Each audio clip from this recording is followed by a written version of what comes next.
Bonjour à tous, je suis Roberto Megni, Solution Architect à AWS et aujourd'hui je vais vous présenter comment nos clients utilisent AWS Step Function pour l'orchestration des workflows distribués complexes. Qu'est-ce que vous allez apprendre aujourd'hui? Vous allez apprendre comment utiliser Step Function pour la construction des workflows distribués en mode serverless. On va introduire les services Step Function et quelques détails sur son mode de fonctionnement et son intégration avec AWS Fargate. On va voir aussi un petit démo qui vous permettra de comprendre mieux et voir tout ça en action. On va parler des best practices aussi sur comment migrer les applications existantes pour bénéficier de ce type de solutions. Et on va voir un petit slide final de wrap-up et de conclusions. Donc, qu'est-ce que c'est un système distribué? Un système distribué, c'est tout simplement une série d'applications qui travaillent ensemble pour résoudre un problème typiquement complexe. Le système peut passer au-delà d'un système d'information unique et peut travailler avec des autres systèmes d'information. Il peut y avoir plusieurs applications qui discutent entre eux avec des solutions de type API ou sinon avec des systèmes de messagerie. On peut avoir typiquement une application plutôt orientée microservices, mais on peut retrouver aussi des applications qui potentiellement et malheureusement ne sont plus citant microservices, c'est-à-dire qu'ils sont devenus une série d'applications qui travaillent en mode monolithique pour résoudre une série de problèmes différents, mais malheureusement toujours dans la même application et potentiellement avec une solution un peu hard-codée pour le passage d'informations entre chaque phase d'exécution. Quel type de problématiques on retrouve nos clients sur ce type de solution? La première, c'est que la distribution des tâches fait si que c'est très difficile d'avoir une vision d'ensemble de l'orchestration. C'est-à-dire, chaque tâche, il est un peu responsable individuellement de savoir à quelle tâche après passer les informations, quelle information passer. Et cela, ça fait difficile parce que ça devient difficile de comprendre donc la vision d'ensemble et c'est encore plus complexe potentiellement de changer, de modifier les workflows. Aussi, c'est difficile d'avoir une vision distribuée de l'exécution, c'est-à-dire comment on fait savoir par exemple c'est l'exécution X, à quel statut c'est interrompu, quelle partie d'exécution a pris plus de temps et pourquoi, quels étaient les paramètres d'input qui ont causé cette erreur ou cette temps exagéré vis-à-vis de ce que c'est le statut de l'exécution normale. En cas d'échec aussi, c'est difficile si chaque tâche est un peu individuellement responsable pour savoir quoi faire lors d'un échec. Par exemple, si on prend une tâche qui arrive après l'exécution d'un commit sur une base de données, et cette tâche-là, d'après une statut d'erreur, potentiellement, il faudra revenir en arrière, annuler ces commits-là et marquer cette exécution en échec. Si chaque tâche, chaque exécution, chaque tâche connaît son statut tout seul et ne connaît pas le statut d'ensemble, ça devient très difficile. Donc, on a différentes solutions sur AWS pour construire et pour traiter ce type de problématiques. La première, bien entendu, c'est d'utiliser des instances proposées par Amazon EC2 pour construire des systèmes comme celles qu'on trouve un peu classiquement en mode build your own. Bien entendu, on peut coupler ça avec des solutions comme SNS ou SQS pour les notifications et les message queue ou avec des API Gateway pour les envois d'informations via des API REST.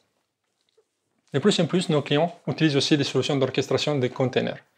La première, c'est Amazon Elastic Container Service, ou ECS, qui permet de fournir un système d'orchestration à l'échelle des containers, complément natif proposé par AWS. Une autre solution qui devient de plus en plus populaire, c'est aussi Amazon Elastic Kubernetes Service. C'est un offering Kubernetes managé fourni par AWS. Aussi, nos clients peuvent utiliser AWS Batch pour la gestion des lots de charges de travail complexes distribués. Une autre solution, c'est d'utiliser Step Function. Qu'est-ce que c'est Step Function? Step Function, c'est une solution en mode complètement serverless pour la construction de workflows complexes. Step Function est résilient, une solution résiliente fournie par AWS et il s'intègre avec différents services. On va voir un peu plus de ça juste après. Il permet donc la construction de ce type de workflow à partir de certains composants de base sur un système qu'on appelle un machine à état. Cette machine à état, chaque exécution est historisée et donc sur la console, on peut voir toutes les exécutions passées et leur statut final. Une machine à état, elle est composée de différents state types. Donc, on peut bien entendu avoir des state types de type tâches qui sont en gros l'exécution d'une commande, de l'exécution de quelque chose sur la plateforme. Cela peut être une solution intégrée avec AWS et aussi ce type de solution peut appeler des solutions externes, par exemple, si nécessaire.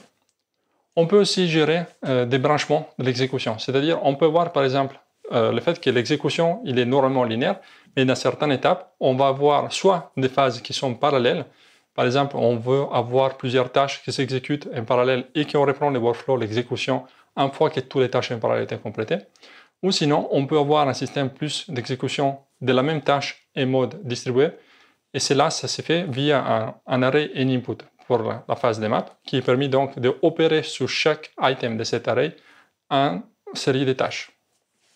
On peut aussi faire un branchement tout simple avec un choix, c'est-à-dire, par exemple, en fonction de l'input qu'on reçoit, on peut choisir de créer différentes branches d'exécution.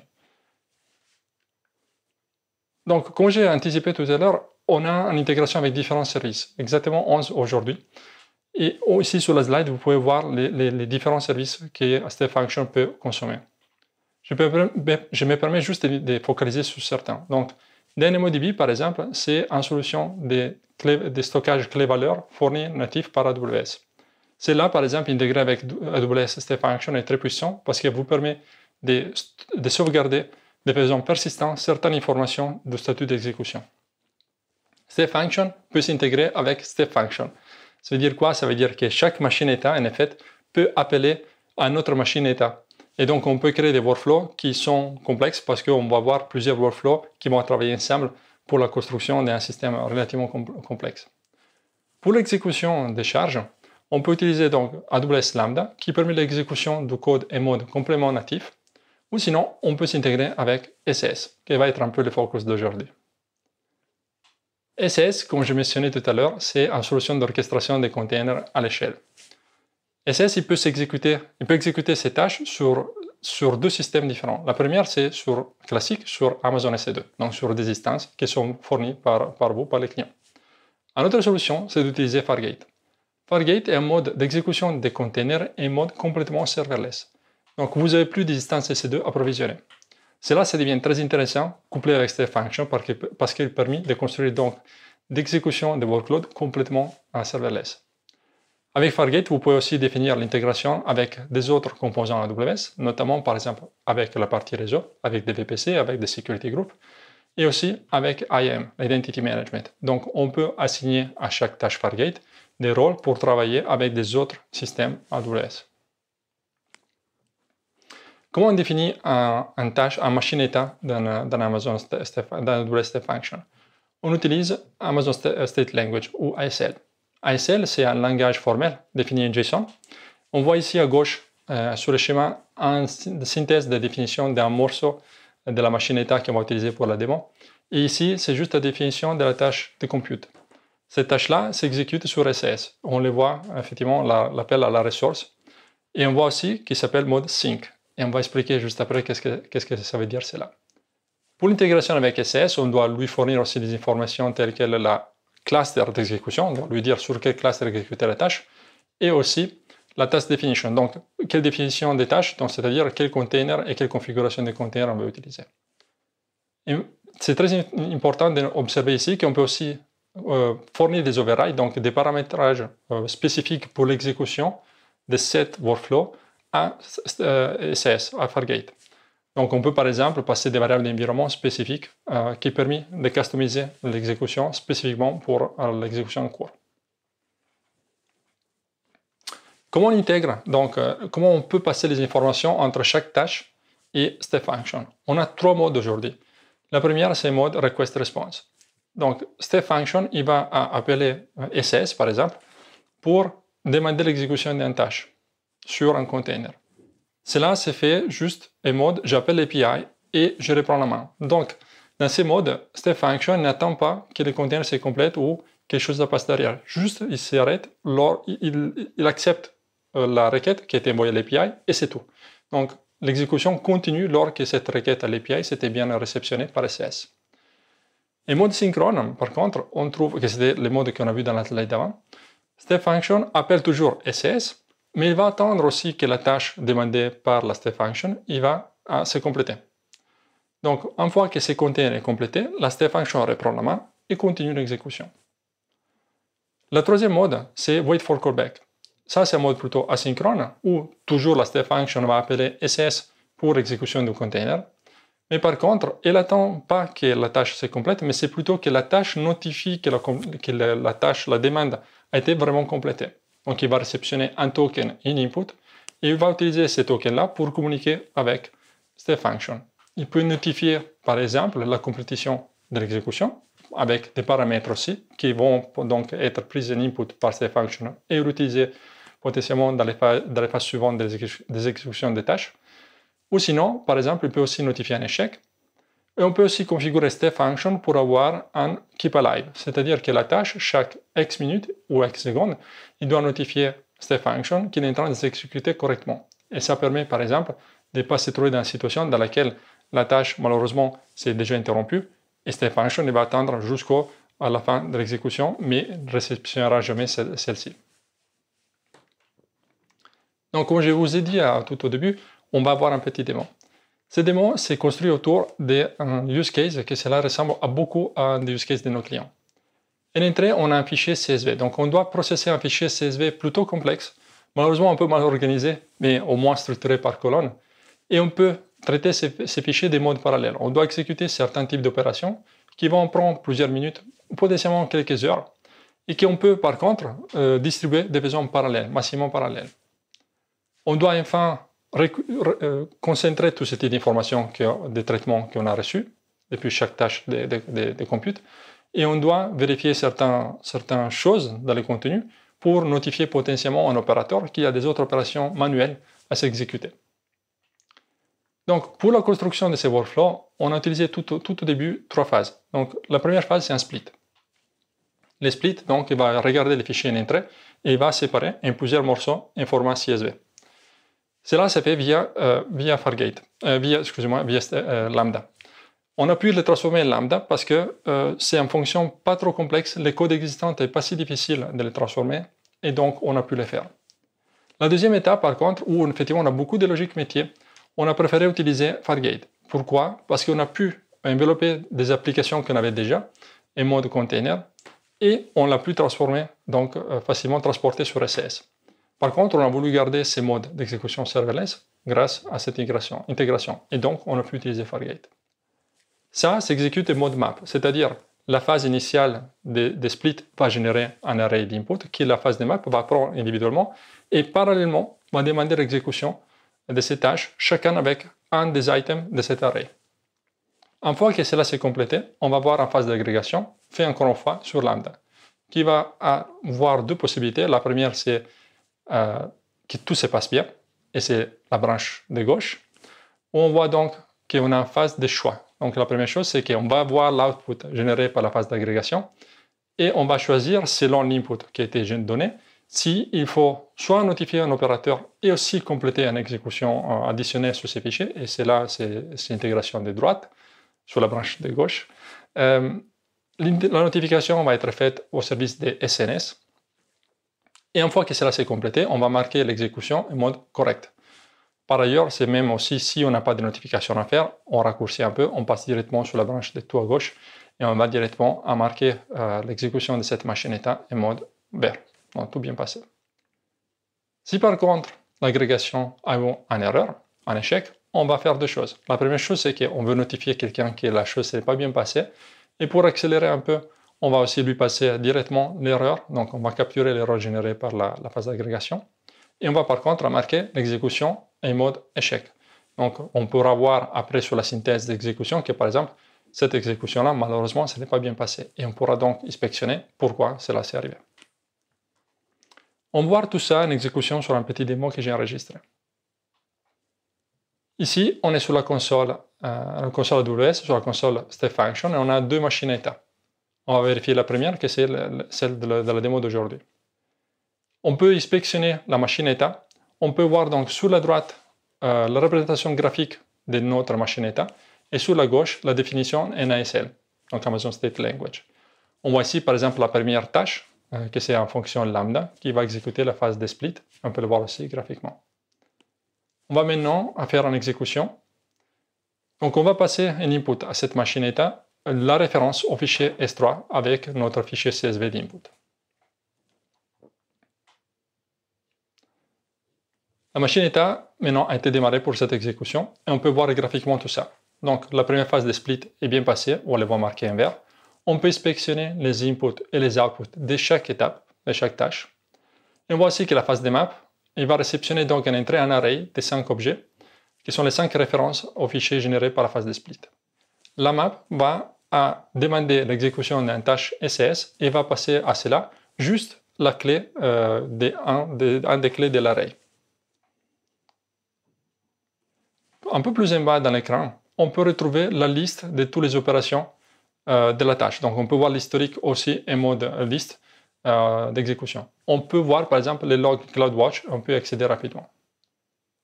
Ici, on est connecté sur la console SES où on va vérifier qu'effectivement on a bien les 5 containers qui ont été exécutés à la demande de step function. Et vu qu'on est en mode synchrone, on est en attente de la conclusion d'exécution. On prend un container, on va vérifier qu'on a passé à override. Donc on a passé à variable d'environnement qui va lui dire quel fichier input il doit processer cette tâche individuellement. On va maintenant prendre directement dans la liste d'exécution en exécution de la machine état qui s'était bien passé. Dans l'écran, on peut voir donc ici qu'on a une exécution qui s'est complétée correctement. On peut voir les temps d'exécution. On peut voir graphiquement, encore une fois, les workflows, quelle branche a été prise lors de l'exécution de cette machine état. On peut inspectionner, encore une fois, tous les inputs et les outputs nécessaires pour vérifier les statuts de chaque tâche et vérifier que tout est nominal et quels sont, pour par exemple, historiser le type d'exécution qu'on a vu. On peut vérifier, par exemple, ici, qu'on a envoyé une notification SNS et on peut voir l'ID de la notification. On retrouve encore la liste de toutes les opérations faites par cette machine état. On revient sur la liste et on peut regarder en cas d'échec. Donc on voit bien que déjà elle est marquée en rouge, donc on voit rapidement que quelque chose ne s'est pas bien passé. On va vérifier pourquoi. Donc là, on est bien sur une phase dans laquelle l'agrégation a eu une erreur. On voit aussi qu'on peut vérifier, on peut voir rapidement l'erreur générée par la phase d'agrégation, mais on voit quand même que la branche a été prise correctement et que donc on a quand même notifié à un utilisateur que quelque chose ne n'est pas bien passé pour future vérification. Enfin, on marque la tâche en exécution en rouge, un échec. Pour débugger ce type de situation, on fournit aujourd'hui une intégration avec X-Ray. X-Ray, c'est un système de collecte de traces distribuées qui s'intègre parfaitement avec Step Function. Donc, par exemple, dans ce cas spécifique, sur X-Ray, on peut se connecter à la console pour cette exécution spécifique et vérifier qu'est-ce qui s'est passé en un autre mode. On voit par exemple ici la liste de toutes les traces émises par Step Function collectées sur un workflow d'exécution. Et on peut vérifier par exemple que l'agrégation, effectivement, on retrouve ici l'erreur qu'on a vue tout à l'heure. On peut voir graphiquement les temps d'exécution de chaque phase et on peut voir l'enchaînement des opérations. On peut aussi retrouver encore une fois notre message d'erreur pour investiguer qu'est-ce qui s'est passé. C'est important aussi de voir qu'on a une représentation visuelle des appels au système. Donc, on peut voir par exemple que Step Function a déclenché l'appel avec des autres systèmes externes, par exemple SNS, mais aussi avec Lambda et SES. Bien entendu, on peut étendre cette map, on peut intégrer soit avec des autres services, sinon, si même on a par exemple des applications sur EC2, on peut augmenter notre code applicatif pour envoyer des informations supplémentaires pour voir par exemple les détails sur une certaine partie du code, combien de temps elle a prise, quelle information a reçu et toutes les autres informations qui peuvent être importantes pour vous aider à comprendre mieux et inspectionner mieux l'opération de votre application en cours. Quelles sont les best practices? Quelles sont les meilleures pratiques que vous pouvez appliquer pour construire ce type de solution? La première, c'est effectivement de séparer une tâche en exécution et une tâche simple. En gros, on a revu quand même que plus les tâches sont simples, plus facile de comprendre qu'est-ce qui passe. Si les tâches deviennent monolithiques et complexes, c'est mieux d'essayer de les diviser, de les séparer avec des inputs et des outputs très clairs pour permettre effectivement à la fois de les tester unitairement, mais aussi potentiellement de les faire changer, évoluer dans le temps. Cela va causer potentiellement des workflows plutôt complexes. Vu que Step Function permet de s'intégrer avec Step Function, on peut tout simplement séparer des workflows complexes avec des sous-morceaux. Et on va voir juste un exemple juste après. S3, c'est un bon moyen pour partager des des informations complexes dans la machine état. Donc à la place, par exemple, si vous avez des dizaines ou centaines de mégas d'informations à passer, cette fonction n'est pas, on ne peut pas utiliser les variables d'input et output pour faire cela. C'est mieux d'utiliser S3 et passer juste la référence à les fichiers lors de l'exécution de chaque tâche. On peut aussi filtrer les inputs et les outputs de chaque tâche, de chaque exécution. Par exemple, on a vu dans l'exemple SNS, on avait la message ID, mais on avait aussi des autres informations spécifiques à l'appel à l'API SNS. Potentiellement, on peut filtrer cela pour passer juste les informations qu'on a besoin à la prochaine étape. Pour faire cela, on peut utiliser juste output.pf et result.pf, qui sont des composants qu'on va utiliser lors de la définition de notre machine état dans ASL. Finalement, c'est très important de capturer les échecs et les anomalies. Donc là, par exemple, dans la démo, on a juste capturé la phase d'agrégation en échec. On n'a pas, par exemple, traité tous les cas qui peuvent arriver lors d'une erreur, par exemple, sur la phase de calcul, sur la phase des maps. On peut avoir des solutions très simples. Si le calcul, par exemple, il est important, on peut juste redemander l'exécution. Mais on peut aussi avoir des traitements plus complexes. Par exemple, si on a un échec, on peut brancher complètement sur une autre phase qu'on a vue tout à l'heure, qui était celle d'envoyer un message d'erreur via SNS et marquer juste l'exécution en échec, mais on peut construire des workflows beaucoup plus complexes que cela. Donc, sur ces slides, je vais juste synthétiser pour la lecture les best practices sur un seul écran. Pour bénéficier de tout cela, c'est très important de marquer qu'on n'a pas besoin de construire nécessairement que de nouvelles applications. On peut bénéficier de ce type de solutions en utilisant des workloads existants, tout avec des petites étapes de transformation. La première étape, bien entendu, c'est de construire un workflow, de le décrire. Souvent, on a des applications qui, dans les temps, malheureusement, on a perdu un peu le contrôle de qu'est-ce que c'était le workflow. Donc, la première chose à faire, effectivement, c'est de comprendre qu'est-ce que c'est l'attendu. Potentiellement, ce n'est pas exactement ce qu'on a aujourd'hui, mais c'est important de démarrer déjà de ce que c'est l'attendu du workflow. On peut le construire directement avec ASL, ou sinon, vous pouvez le construire un peu avec du papier, par exemple, avec les définitions de step function, les state types qu'aujourd'hui on fournit, pour mapper tout cela, tout ce modèle d'orchestration avec step function. On a vu que les containers sont un peu un modèle simple pour transporter une application existante, parce qu'en fait, grâce à l'intégration avec différents services d'orchestration des containers, les containers lui-même, c'est un très bon mode de transport pour transporter un workload existant pour l'être utilisé avec step function. Une autre solution, et c'est ce qu'on a pu faire par ailleurs sur cette application, c'est d'utiliser aussi Lambda. C'est-à-dire potentiellement, on retrouve des morceaux de code qu'on peut extraire de nos applications et les transporter rapidement sur Lambda. Et donc là, on va bénéficier encore plus d'un mode d'exécution complètement serverless. Comme on a dit un peu tout à l'heure, c'est très important de partager les fichiers, les inputs et les outputs, surtout quand ils sont volumineux, avec un système externe comme S3.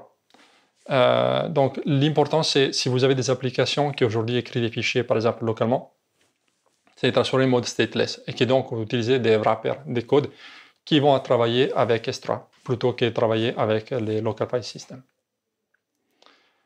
On a vu que pour les containers, c'est important, ça peut être un peu complexe de passer des informations en output. Pour faire cela, pour l'intégrer avec step function, vous pouvez leverager wait for callback. Donc, comme j'expliquais tout à l'heure, cette méthodologie d'intégration permet de donner la main au container pour passer des informations en retour à la step function avec des messages ou des informations qui sont relevantes pour l'exécution. Par exemple, la référence à un fichier S3. On doit maintenant, une fois qu'on a mappé tout ça, on doit trouver quel service AWS c'est l'idéal pour vous. Donc, on a vu par exemple Fargate, on a vu par exemple Lambda. On peut avoir par exemple aussi une intégration avec Batch. On peut, à la place d'utiliser S3, utiliser directement l'intégration native avec DynamoDB pour persister des petites informations directement sur une base de données manager. Encore une fois, aujourd'hui, vous avez 11 intégrations disponibles à choisir. On retrouve ici la synthèse d'un peu toutes les recommandations que j'ai fait dans les slides précédents. Un autre point important, c'est que grâce à cette solution, on peut évoluer les workflows. On a maintenant une vision externe de notre workflow et donc on peut l'augmenter rapidement. Ici, par exemple, notre client il a dû trouver un cas spécifique dans lequel il n'a pas pu utiliser Fargate. Il a donc dû utiliser EC2. Par contre, il a voulu garder comme l'utilisation avec SS toujours. Et comment il a fait? Il a construit un workflow, donc une machine état séparée, pour créer un spot fleet. Donc Spot, c'est un type d'instance EC2 qui permet une réduction des coûts jusqu'au 90%. Donc à la demande d'une exécution, d'une tâche, d'un machine état, dans un cas spécifique, il va demander aussi la génération d'un spot fleet spécifique pour l'exécution de cette workflow-là. Et après, donc l'information de cette spot fleet-là va être passée à les paramètres d'input pour la phase SES pour lui dire SES exécute ces tâches sur cette type d'instance-là que j'ai provisionné spécifiquement pour cette exécution-là. En conclusion, donc, aujourd'hui, on a un peu vu comment on peut utiliser cette fonction pour la construction l'orchestration des workflows plutôt complexes sur des systèmes notamment distribués. On a pu les faire en mode complètement serverless, pas que grâce à cette fonction, mais aussi avec les intégrations avec AWS Lambda et Amazon SS. Donc, c'est intéressant de voir comment on peut transformer aussi des applications existantes pour y arriver, pour utiliser ce type de solution, encore une fois, complètement serverless, comme c'était dans le cas de notre démo. Je vous recommande aussi d'utiliser la nouvelle intégration qu'on a avec X-Ray pour avoir une vision de l'exécution de votre plateforme en mode distribué, de façon même graphique. Ça peut être très utile pour comprendre mieux qu'est-ce que ça passe.